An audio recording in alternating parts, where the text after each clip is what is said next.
गलत तो नहीं, प्रतिवादी का नाम गलत तो नहीं, अराजी नंबर रकबा गलत तो नहीं, कहीं मौजा तो गलत तो नहीं।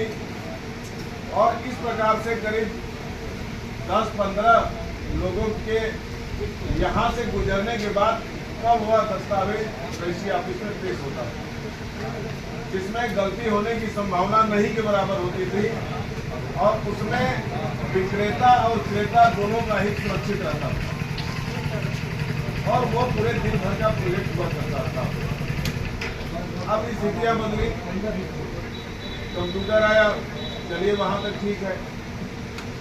उस हद तक हम लोग सपोर्ट किए, पता लगा कि एक ही जमीन फ्री उठा के बेच दिया। अब कंप्यूटर में खड़ा होने के बाद फोर्जरी वाला सिस्टम खत्म हो गया। ऐसा नहीं हुआ कि मेरी जमीन कोई और बेच दे, वहाँ तक हम लोग सपोर्ट किए। अब तो ये वो ऑनलाइन वाली व्यवस्था हुई, जो आओ कंप्यूटर के बाद ऑनलाइन वाली व्यवस्था हुई, वहीं से गड़बड़ी होना शुरू हुई। अब एक छोटा सा मैं उदाहरण दूँ आप लोगों को। अभी करीब 2011-12 की बात है, ऐसे ही कुछ 11-12 नहीं, उसके बाद जब ऑनलाइन हो गई थी उसके बाद की बात है। सारा दस्तावेज टाइप हो गया, फोटो स्टेट हो गया, सबका दस्तखत हो गया, रजिस्ट्री ऑफिस में दस्तावेज फेल हुआ और दस्तावेज पेश होने के बाद पता लगा कि सर्वर डाउन हो गया। लेन देन हो गया था, उस समय खाते से खाते में ट्रांसफर का कोई प्रावधान नहीं था। लंबा अमाउंट करीब 50-60 लाख रुपए का लेन देन हुआ था। अब ये था कि विक्रेता को जरूरी काम से दिल्ली पहुंचना था आज ही रजिस्ट्री करके, और वो कहा कि अब तो ऑनलाइन की वजह से सर्वर डाउन हो गया, हमारी 5 बजे की महाबोधि है और मैं निकल रहा हूं, जब स्थिति नॉर्मल होगी मैं आऊंगा और आगे बैनामा कर दूंगा।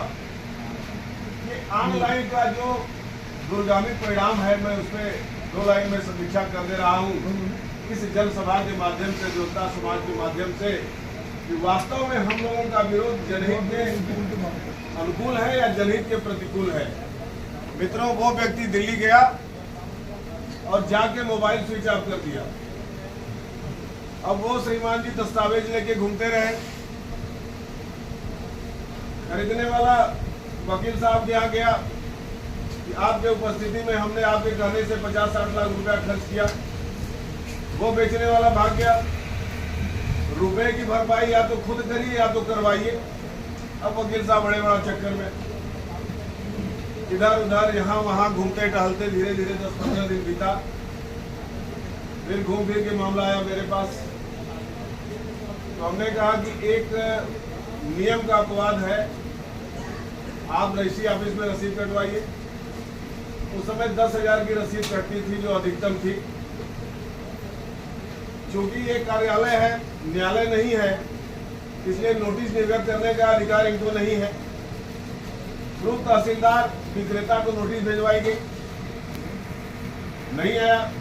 पोस्ट ऑफिस से रजिस्ट्री भेजी गई, नहीं आया। अखबार में गजट करवाया गया, नहीं आया।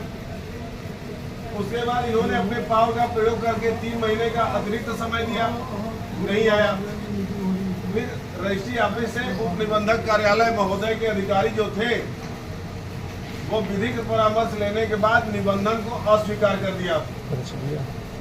उस आदेश के खिलाफ धारा 72 इंडियन रजिस्ट्रेशन एक्ट में अपील दाखिल की गई। एडीएम के यहाँ जो जिला निबंधक अदालत, ये निबंधन कार्यालय की सबसे बड़ी जिले की अदालत होती है, और वहां से अपील अलाउ हुई, दस्तावेज का निबंधन हुआ, किसी तरह से वकील की जान बची।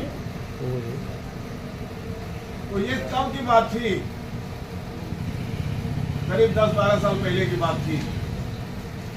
अब जब कोई भी रजिस्ट्री हो रही है और वकील बीच में नहीं है, सबसे बड़ा नुकसान अधिवक्ता का हुआ। करीब